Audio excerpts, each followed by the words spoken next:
Clifford गीट्स। गीट्स 1950s में PhD करने के लिए जाते हैं इन Harvard under टालकोट Parsons.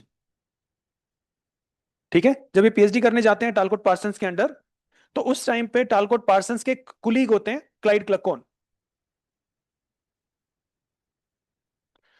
क्लक्कोन and L क्रोबर, इन दोनों ने मिलकर एक बुक लिखी, उसका टाइटल था कल्चर। ये 1951 में पब्लिश हुई। उस टाइम पे वो पीएचडी करने गया हुआ था हार्वर्ड में पार्सन्स के अंडर। इस बुक में क्या था, 1871 टू 1950s और 51 तक जितने भी कल्चर की डेफिनेशन थी, वो सारों का कंपेंडियम था, एनालिसिस था। ठीक है, इसमें सारी डेफिनेशन थी, ऑल द डेफिनेशंस, मतलब ऑल मींस जितने भी वो कर सकते थे cover, all that they can think of. ठीक है, तो उसमें सारी डेफिनेशंस को सेग्रीगेट करके क्लासिफाई किया था कि कौन क्या कह रहा है, कौन सी डेफिनेशन बायोजेनेटिक है, कौन सी इवोल्यूशनरी है, कौन सी डिफ्यूजनिस्ट है, कौन सी हिस्टोरिकल है। अलग अलग तरीके से क्लासिफाई भी किया हुआ था। You can find research papers on it, जो उसके ऊपर बुक रिव्यू वगैरह, right, I will share some if you want. ठीक है, तो इन दोनों ने वो बुक लिखी थी। अब क्योंकि ये तो उनका कुलीग था, अब टीचर के पास तो टाइम होता नहीं है बुक पढ़ने का। क्लकोन ने ये बुक इसको दी, भाई रिव्यू कर दो। भाई ने, पीएचडी स्टूडेंट तो होते ही है काम करने के लिए, पढ़ो। तो गीट्स ने उस बुक को रिव्यू किया, and when he reviewed that book, he found कि सबने कल्चर को अपने ही नजर से समझा है। कोई दो लोग सेम तरीके से कल्चर को देख ही नहीं रहे हैं। Everyone is looking at culture from their own perspective, and everyone is claiming that I am saying it with full authority. So he came up with the you can say confusing notion, what is culture? He thought, what is culture then? So he thought that culture maybe is like a text. It's a text that everyone is reading and writing their interpretations.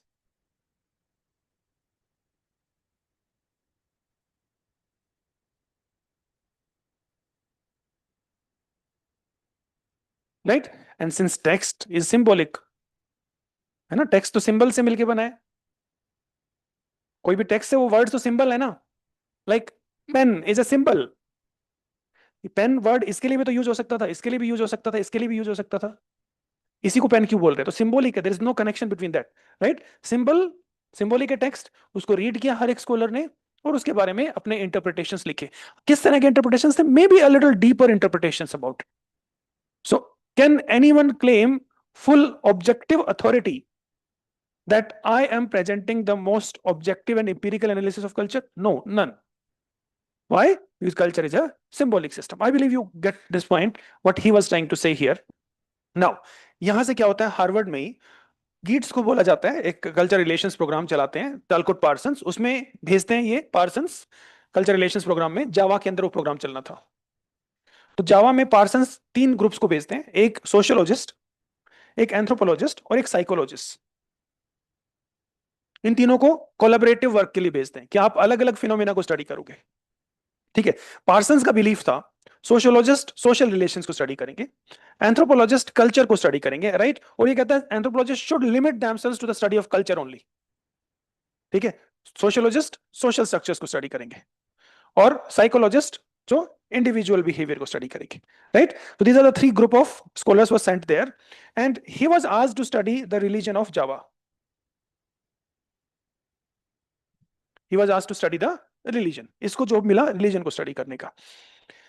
ये सब पढ़ते रहे, और इन्होंने जो भी पढ़ा उसको अपने एक बुक में लिख दिया, religion of Java, that was published in 1960।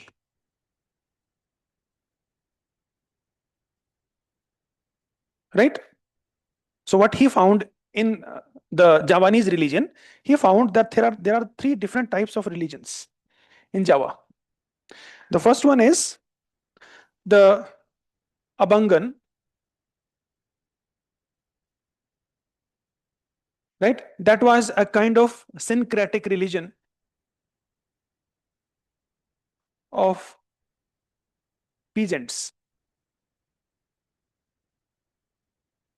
right? Second was Santri, that was Orthodox Islam. right? And third was Pariyai. This Pariyai is the religion of aristocratic class. It was also syncretic. It has elements of Hinduism, Buddhism, and maybe some elements of Islam as well. ठीक है, ये तीन religion इन्होंने study किया. Okay, done. अबंगन क्या है? Syncretic religion है. इसमें पीजेंट्स इस्लाम के साथ साथ ये एनिमिज्म को भी फॉलो करते हैं. इस्लाम, एनिमिज्म और कुछ पॉलीथिस्टिक बिलीफ्स भी हैं इनके अंदर. तो ये कोई एक सिंगुलर बिलीफ नहीं है, राइट? और इनका क्या है? ऑर्थोडॉक्स इस्लाम है, राइट? सो ये found three different form of religion. तो इनको लगा कि रिलीजन जो है अलग अलग कंटेक्स्ट में अलग अलग तरीके से. जो ये अबंगन वाले लोग हैं, ये इस्लाम के एलिमेंट्स में भी बिलीव करते हैं और ये अपने नेटिव एलिमेंट्स में बिलीव करते हैं. मतलब इस्लाम एक तो इनको पूरी तरह ट्रांसफॉर्म नहीं कर रहा है. Yes, some changes were brought in but not completely. एक टिपिकल इंसिडेंट भी वो बताते हैं. वो कहता है वहां की जो पॉलिटिकली डिवाइडेड है, लोग भी पॉलिटिकली काफी डिवाइडेड है. तो एक बारी क्या होता है कि एक बच्चे की डेथ हो जाती है.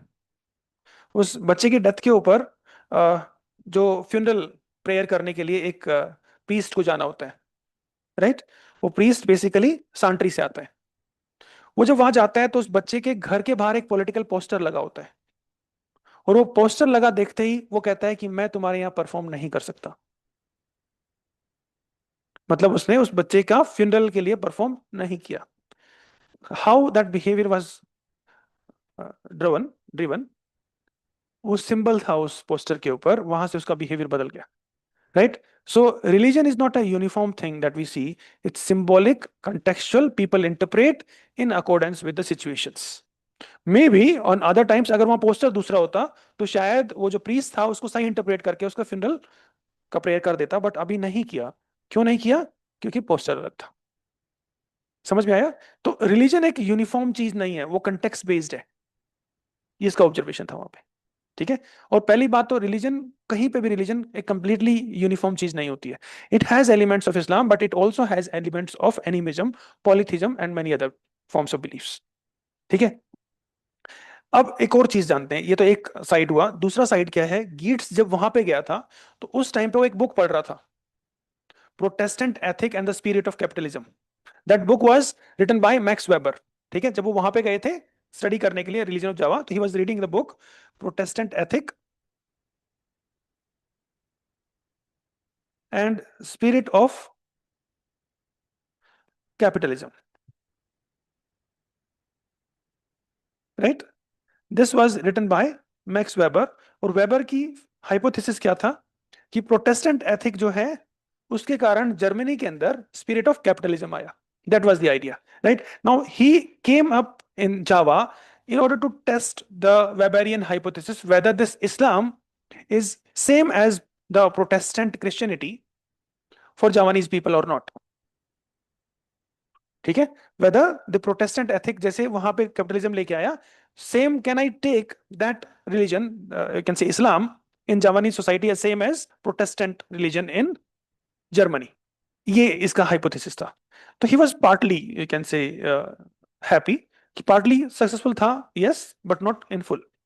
ठीक है. How partly? क्योंकि जो सांट्री वाले लोग थे, जो सांट्री के फॉलोअर्स थे, इस्लाम ऑर्थोडॉक्स फॉलोअर, उनके अंदर स्पिरिट ऑफ कैपिटलिज्म थोड़ा आ गया था. Why? Who is more Islamic? Those who have went on Hajj. जो हज पे चला गया है वही इस्लामिक है. हज पे जाने के लिए आपको पैसा कमाना पड़ेगा, आपको पैसा बचाना पड़ेगा. Only then you can travel to हज. आपको बोट शिप में जाना पड़ेगा ना. शिप में जाने के लिए you must have wealth. So what he found that yes, it was partly true. ठीक है. But the same time it is not true in this case of abangan. Abangan के केस में क्या हो रहा था? यहाँ पे सिंक्रेटिज्म था, यहाँ पे इगलिटेरियनिज्म था, यहाँ पे स्ट्रेटिफिकेशन था सोसाइटी में. ठीक है. हाँ.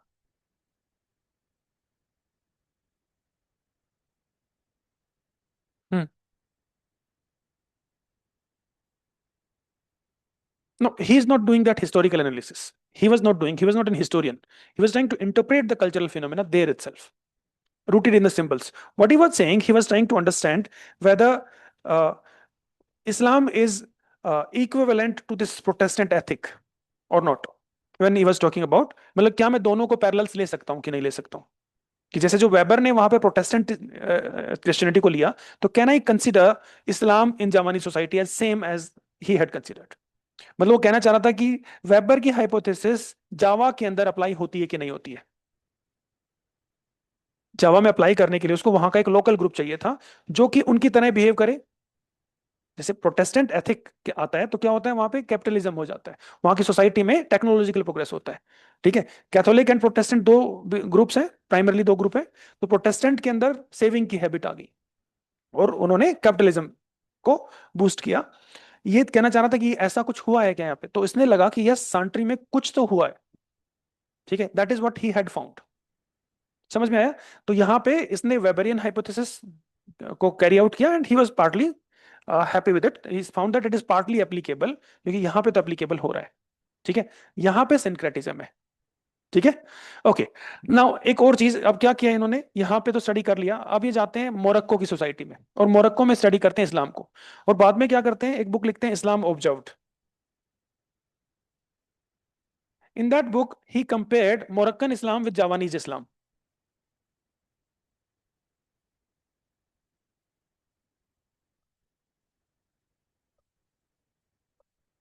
राइट, अब मोरक्को में इस्लाम अलग तरीके से बिहेव करता है, वहां पे सूफी सेंट और वहां का वर्शिप का तरीका बिल्कुल अलग था, जावानीज इस्लाम का बिल्कुल अलग था।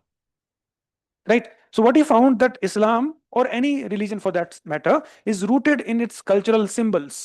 It's not a uniform religion cut across everywhere.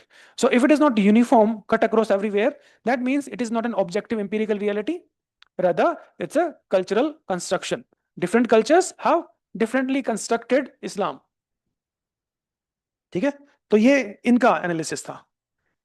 हाँ, कुछ डिफरेंसेस इसका जवानीज इस्लाम और इसमें। तो जवानीज इस्लाम में जैसे हज में जाना और ये सब, उनमें सूफी जो कुछ सेंट थे, आई आई फॉरगॉट देयर नेम्स, एक बार देख लेना नोट्स में मिल जाएगा।